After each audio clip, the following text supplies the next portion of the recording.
the league versus Caitlin Clark. And that is just absolutely false. It is unfair to the women that have been there building this league to this moment so that Caitlin Clark's popularity could take it to the next level. Even 3 years ago, you would not talk about the W at this level. Don't do that. Guys.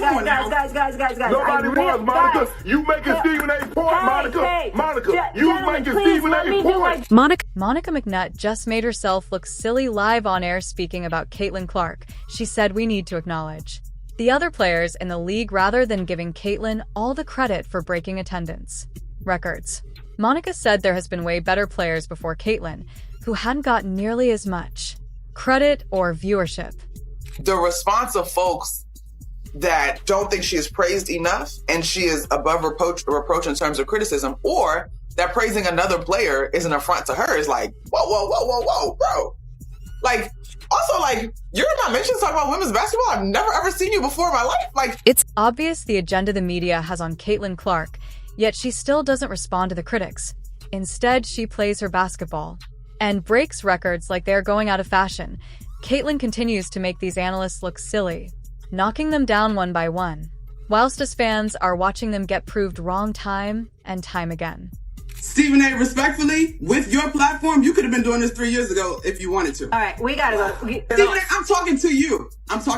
Wow. Don't do that. I'm talking to you about the power that you have. Really You appreciate missed, my girl, but you've missed a lot of episodes of First Take. Caitlin Clark's meteoric rise in the WNBA has been nothing short of spectacular, but as is often the case with stardom, not everyone's been eager to hand her the crown, while her talent and record-breaking performances have made headlines.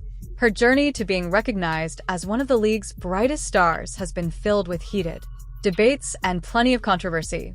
ESPN's panels have become battlegrounds, with analysts like Monica McNutt and Molly Karam offering differing opinions on Clark's impact. McNutt, at one point, leaned toward other rookies for top honors, while Karam seemed hesitant to fully embrace Clark's success, sparking further discussion. My Rookie of the Year is going to go based on the standing. Okay. Because I think that is how you have the opportunity to measure impact. And the sky's right above And them. the Sky right now are in the playoffs, so you'd have to give the nod in my mind to Angel Reese. Monica McNutt, who had initially thrown her support behind Angel Reese for Rookie of the Year, was one of the loudest voices. During the early part of the season, McNutt's reasoning was pretty clear at the time. She felt that Angel Reese's performance, especially with the Chicago Sky being in a better position than the Indiana Fever in the standings, made her the standout rookie. McNutt wasn't shy about voicing her belief that Reese had all the tools to win the Rookie of the Year award and that Caitlin Clark, while talented, wasn't quite on that level yet. She is cashed in, literally cashed in, but her attention, her notoriety is based off Caitlin Clark. She wins the national title. First thing she does, she mocks Caitlin Clark. And then she doesn't even celebrate with her teammates. So she's made it personal with Caitlin Clark. Then she's played off of that. Even Caitlin Clark getting knocked down in that game on Saturday, who's standing up applauding but Angel Reese? For McNutt, it seemed like a reasonable take at the time. Angel Reese had been playing well in ways that rookies rarely do, and her ability to impact both ends of the floor for the Chicago Sky gave her an edge over other first-year players. In comparison, the Indiana Fever were struggling, and while Clark had put up strong individual performances, her team's standing wasn't doing her any favors in the eyes of analysts like McNutt. Caitlin is fantastic, and I think she's going to have an incredible career in the WNBA. There are women that were worthy of coverage prior to her arriving, and I just will not be silenced when it comes to that. During an ESPN broadcast, McNutt had to change her mind about Caitlin, but in doing so, still remained to throw digs and not give her the utmost of respect. She acknowledged that Clark had proven herself to be one of the best players of the season, not just among rookies, but in the entire league. That IT wasn't just about the numbers. Though they were impressive, IT was the way Clark was leading the Indiana Fever, a team that had been struggling to find its footing, and how she was capturing the attention of fans across the league. McNutt admitted that while she had been all in on Angel Reese earlier in the year, Caitlin Clark had forced her to change her mind. The game is physical. Caitlin is helping to grow the league. These women understand that, but she cannot be babied as a rookie. That's all I'm at.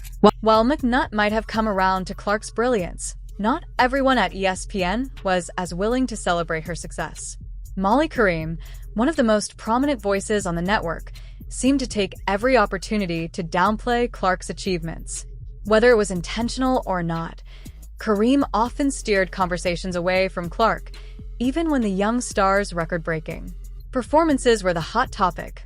Fans were quick to notice that whenever Clark's name came up, Kareem was hesitant to give her the recognition many felt she deserved. There were a lot of people that laid the groundwork that deserve shine as well. Here's what we're going to do. Are they playing now? Here's what we're going to do. Are they playing now? We don't have Andrea. Remember, you got we don't have any of the women, Chiney. They'll come back on. We'll revisit this conversation gladly. One of the most notable moments came after Caitlin Clark broke Alyssa Thomas's assist record, a milestone that should have cemented her as one of the league's brightest stars. Instead of focusing on Clark's incredible feat, Karam quickly shifted the conversation to other players, trying to spotlight their contributions. To the league, it almost seemed as if she was deliberately avoiding giving Clark too much attention, an approach that didn't go unnoticed by viewers or other analysts. Some even speculated that Karam's reluctance to fully embrace Clark's stardom was part of a larger effort to keep the spotlight evenly spread across the league's top players, but it felt forced and disingenuous to many. She's going to be dogged by better defenders one-on-one. And of course, on the defensive end, she's got to go play defense. So I'm not sure what the scheme will be to protect her, because nobody has talked about her as a defender. And there's reason why. Stephen A. Smith, never one to shy away from a bold opinion, also weighed in on the Caitlin Clark discussion. But unlike Molly Karam, Smith took a different approach. Known for his fiery takes, Smith had been watching the budding rivalry between Clark and Angel Reese unfold throughout the season, and he was quick to point out that Reese seemed to be fueling the flames more than Clark ever did for him. This wasn't a natural rivalry, but one that was being constructed largely by Reese and others in her camp. Smith noted that while the media and fans were eager to pit the two young stars against each other, Clark had remained focused on her game, letting her performance speak for itself. Clark wasn't engaging in the rivalry rhetoric or trying to feed into the drama despite the media attention. That's exactly what I'm saying, because I think it makes a mockery of the women's game. If the focus on, now we just have to have people because of marketing and their attention, and they're not as talented, and we're not putting the best team out there. On the other hand, Smith pointed out that Reese seemed to be leaning into the narrative, especially after her injury sidelined her for the season. Smith speculated that Reese, in an effort to remain relevant in the conversation despite not being able to contribute on the court, was playing up the supposed rivalry with Clark. Instead of letting Clark's individual achievements shine, Reese appeared to be trying to create a competitive tension that wasn't as fierce as it was being portrayed. For Smith, it was clear that Reese was using the rivalry as a tool to stay in the spotlight while Clark was letting her game do all the talking. But as the season unfolded, fate intervened. Cracks began to show in Reese's game. Whilst Caitlin seemed to be just getting better and better game by game, Angel Reese also suffered a wrist injury that cut her season short, sidelining her for the remainder of the year. Whilst fans thought she could be faking it.